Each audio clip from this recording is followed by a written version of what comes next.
Hey guys, this is Prowl1701, and today we are doing a versus video between two amazing saber hilts. This is the big one, the one that's taken me a long time to really get up the nerve to work on. The Ultrasabers Prophecy, what has always been my champion #1 hilt of all time, versus the Saberforge Prodigy, which I have also gone on several times about how enthralled I am with. It's an amazing saber. Let's go to it. Both of these evoke the graphics. The Ultrasabers Prophecy is actually a loosely based on Anakin's Episode 2 Attack of the Clones hilt. Stripped down a little bit, but based off of it. Whereas in the Saberforge Prodigy is very much a stripped down, bare bones version of the graphics that's streamlined, made for someone, I think, of smaller stature like myself, and without the clunky activation box. Now, the Saberforge Prodigy, let me start off right now by saying that the Saberforge Prodigy is using an Ultrasabers mid-grade blade, because if I was going strictly Saberforge materials, the Ultrasabers would win right here. The Prophecy would win, hands down, because the Saberforge Infinity blade is awful. This is it right here. It looks terrible. Because Saberforge, all of their blades, at least to my knowledge, are heavy grade blades. And I hate heavy grade blades. As a smaller person, I'm about 5'5". I'm not actually sure what I weigh now. I put on my winter weight. I need to get back to my exercising. It changes the balance of the saber, makes it too blade heavy for me. So if we were going strictly by Saberforge materials with a Saberforge blade in the Prodigy, the Prophecy would win this contest easily. It would be no contest. But I will be using an Ultrasabers blade in the Prodigy, because Ultrasabers do offer a mid-grade and a heavy grade, and this is the standard mid-grade blade from Ultrasabers in both sabers. I did want to get that little caveat out of the way, though.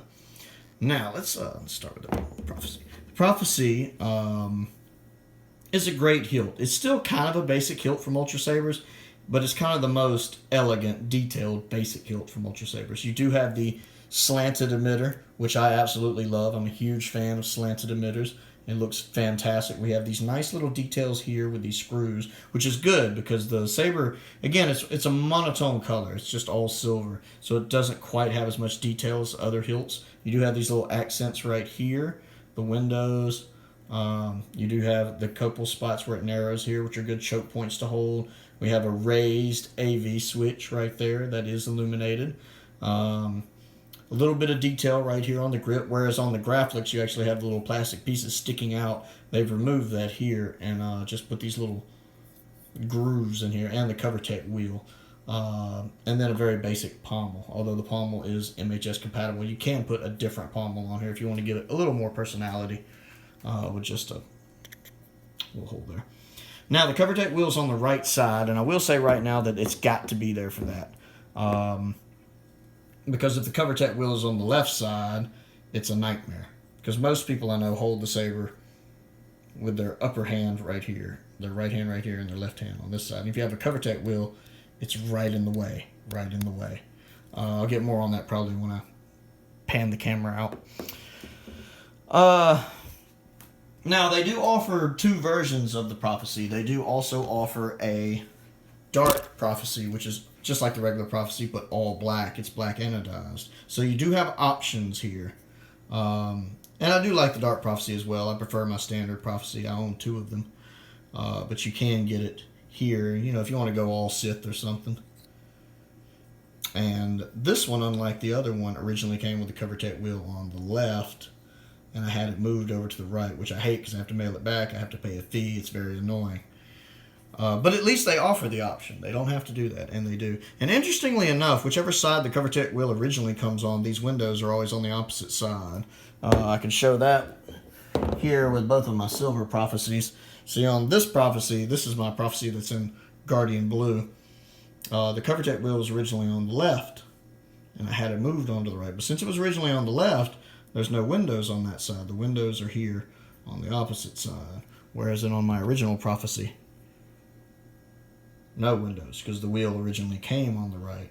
So the windows are on the left. So your windows are always on the left, so on the opposite side of your CoverTech wheel. And I don't know, I just found that interesting. Now the Prodigy is a little more detailed. It's a little longer. We can pull you out a little bit.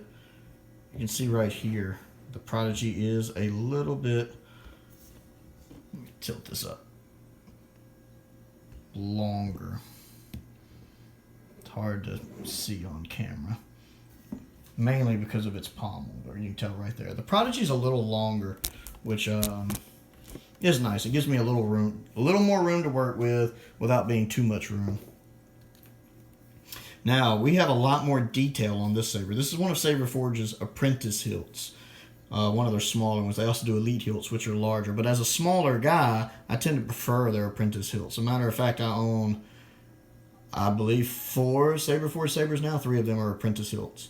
Because you have your rabbit ears, your rabbit ears like the Graphics right there. Instead of having the Graphics button, you just have this little design instead. You can see a couple scratch marks where we dueled with it. We also have the slanted emitter, but it's got a little bit of a curve to it. It's not a straight slant like the Prophecies is at a 45-degree angle. It's got a little more detail to it. And of course, we have this line going down at here all the way to this choke point right there. Not quite a thin neck, but a choke point. We have these little grooves right here. We have our kill key, because this does have a recharge port built into it.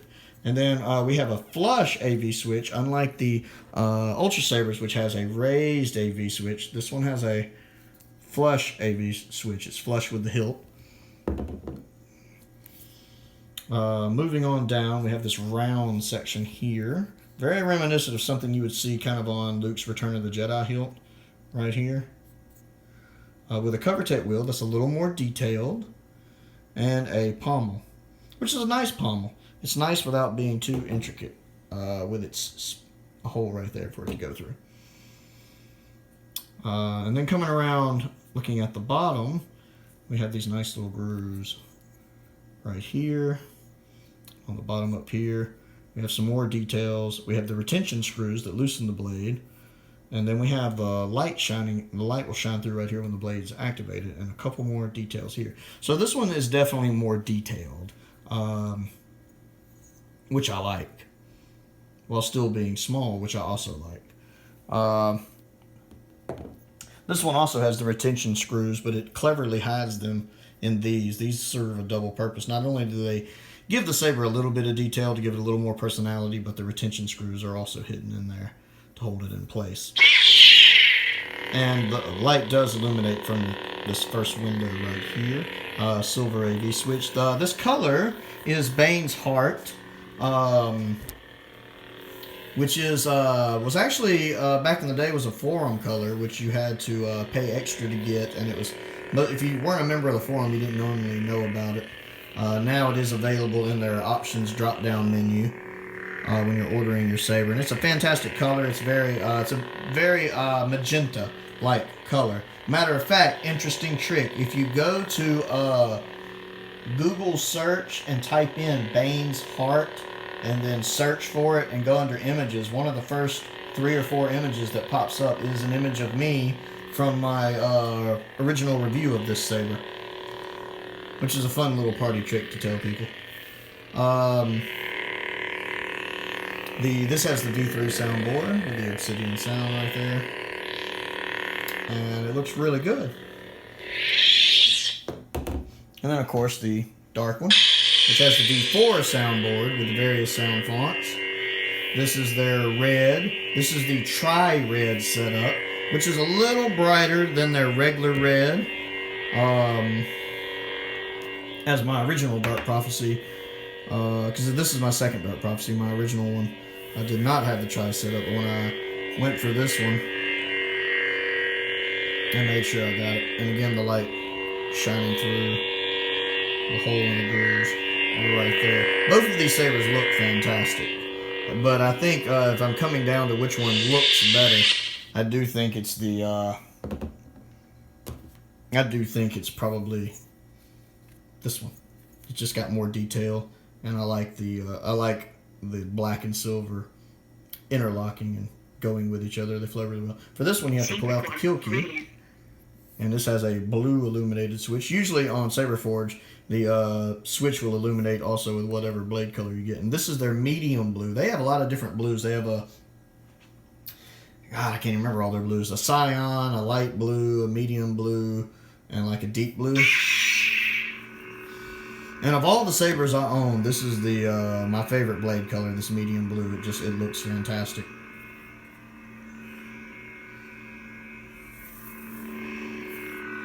And you can see the light shining through that hole right there. And this has, I believe, the 2.5 soundboard. It can alternate between a Jedi font and a Sith font. It also shines through right here. And I can also hold the... Pressing the button makes it blast the default. On the Sith font, it does a Force lightning effect. And then you just put this back in, and the kill key goes down. And on this one, holding the button down real fast does activate the saber lockup. Right there, under that sound font. Wanted to point that out. But I think looks-wise, while they both look fantastic, I do give the edge to the Saberforge, just because it does look like it's just a more complete. It looks like a slightly higher tier product. Now, Ultrasabers used to do an LE version of this that was silver with black highlights, you know, kind of like that. A long time ago, they also used to do a CE version of it, which was, I believe, nickel plated. My friend James Casey has one, and I keep meaning to sneak over to Britain and steal it from his house. Just haven't gotten around to it yet, but it's on my to-do list. Which is a running joke between me and James. But I really wish Ultrasabers would re-release that limited edition, because this would look great with a little bit more color on it. Or I'm just ready for them to do a V4 of this saber where they update it, give it a little more detail, more like that. I think it's time for the Prophecy to get a new V4 version out. So let's go ahead and move the camera out and get into how the saber feels. Whoop, whoop. We'll pull these out over here.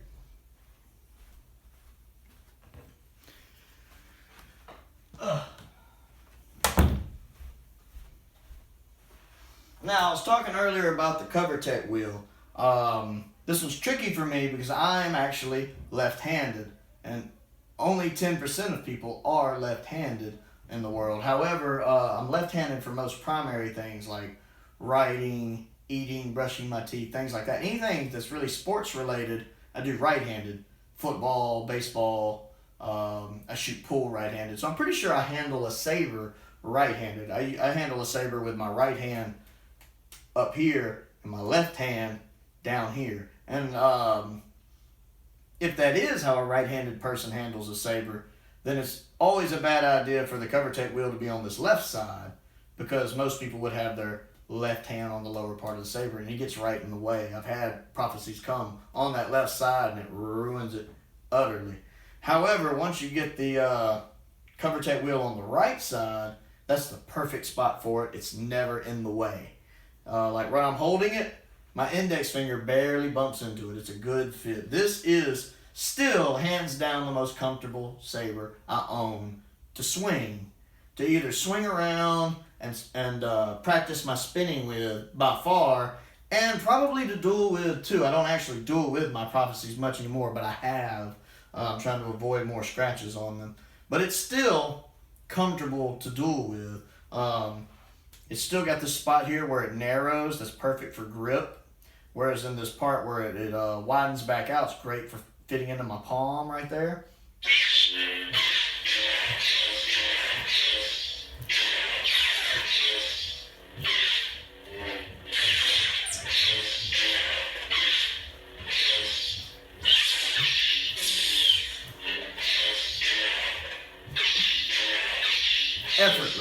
completely effortless.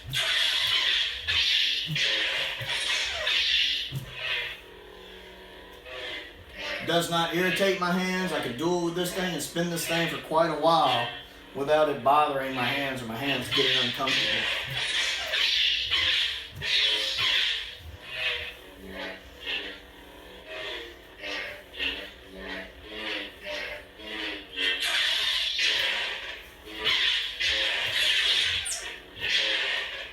That is comfortable. It is. The same thing with the dart property. It's the same hilt. Now the anodizing does make it feel slightly different in the hands, but it's very, very slight. Not really noticeable. And it's still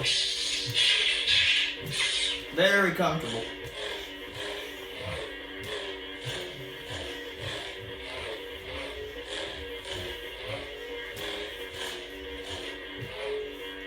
Very comfortable to hold.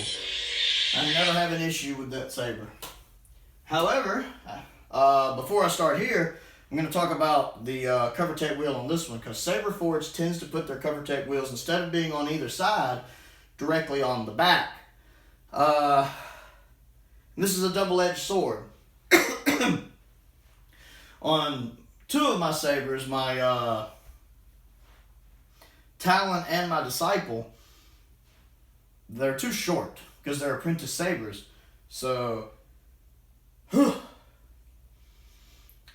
cover tape wheel would get in my way like this. The cover tape wheel would be in my way. I actually had to take the cover tape wheel off my Disciple and off my Talon. It's the only way I can swing them at all. This one though, it's a little bit longer. It's got just enough length to it that the way I hold it, my hand comes right above the wheel. So the wheel is actually just fine right here. And then I also tend to grip it right here. I tend to alternate how I hold it depending. Sometimes I hold it where my third finger is gripping around the choke point right here. Sometimes I alternate it and raise my grip slightly to where my pinky finger is wrapped around that grip right here. And I'm mostly handling the upper part of the hilt. Whereas in my left hand will slightly raise to grip more toward the middle of the hilt. It's also a very comfortable saber and easy to duel with.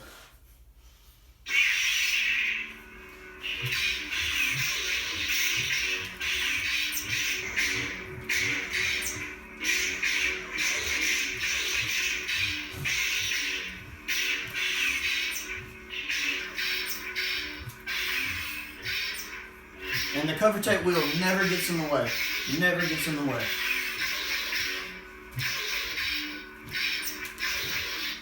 And this is also one that I have dueled with in videos.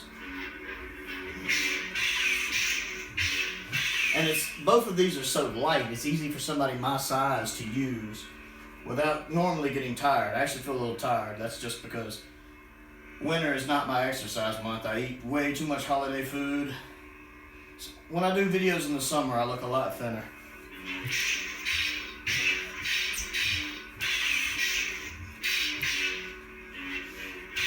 It's hard. I definitely think I give the Prophecy an edge on comfort for holding. It is a little more comfortable. However, the Prodigy is right on its tail. It's right behind it when it comes to being comfortable. So when it comes to comfort, the Prophecy might win slightly.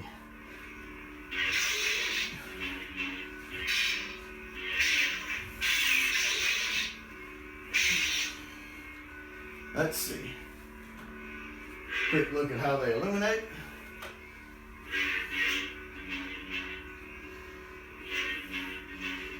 You get a look at that. It's pretty bright. They're medium blue.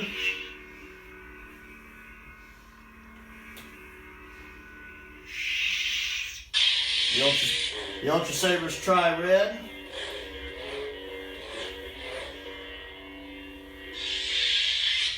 And in case anybody just was curious about what Bane's Heart looks like, since it is not as well-known color, I'll give you a good look right there. It is a hard choice. They're both good sabers. Like I said, I think the Prodigy is the best Saberforge saber on the market. I think the Prophecy is the best Ultrasabers saber on the market for what I'm looking for in a saber. You know, if you're 6'4" and you got beefy hands, yeah, you're probably gonna want one of the bigger hilts. But for me, yeah, it works pretty well. So there is one other thing though. While I find the Prophecy saber a little more comfortable, I find the Saberforge saber more enjoyable to hold. And what I mean by that is, of all the sabers I own, if I was a real Jedi and I could only have one of these sabers as my saber, it would be the Prodigy. Just because when I'm holding it, I don't know. It's not like with the Graphics where I get that awe sense of I'm holding a Graphics, Luke's first saber, the first Star Wars saber. I get a sense of I'm holding my saber. While the Prophecy's more comfortable and a little easier to duel with, I get the sense that I'm holding a complete saber. Again, the Prophecy just looks like it needs a little more detail on it, whereas this looks like a complete piece. Plus, I like the type of metal they use. It doesn't look quite as shiny. While I love the Prophecy, it's very shiny. It's more like a prop. The type of metal they use on this one looks more like, you know, a real saber. Like I could pick it up, you know, off the table and press a button and a real blade would pop out. And I like that. My Exalted's the same way. One of the things I like about my Saberforge Exalted is it's the exact same way. I could just hit a button and a real lightsaber blade would pop out. So of all the sabers I own, if I was a real Jedi and built my own saber, this is the one I would have. And I always feel it whenever I pull it down where I keep it mounted on the wall, that this is the one I associate with mine.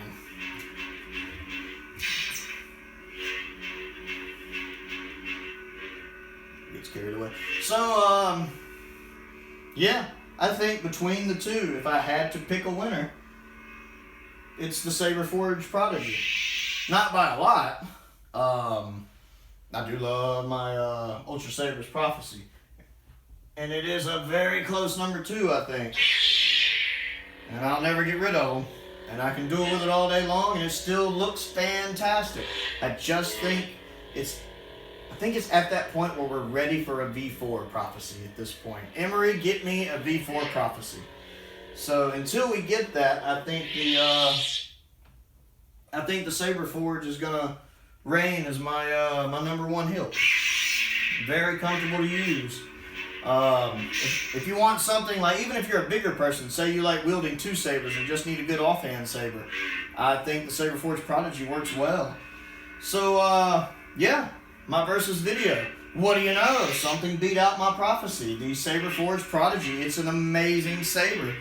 Don't forget to do all the fun things. Click the like button, click the subscribe button. Check out my other channel, Another Sci-Fi Guy, where I review other sci-fi related content like Doctor Who, Babylon 5, Star Trek, all that fun stuff. And most importantly, as always, thank you for watching.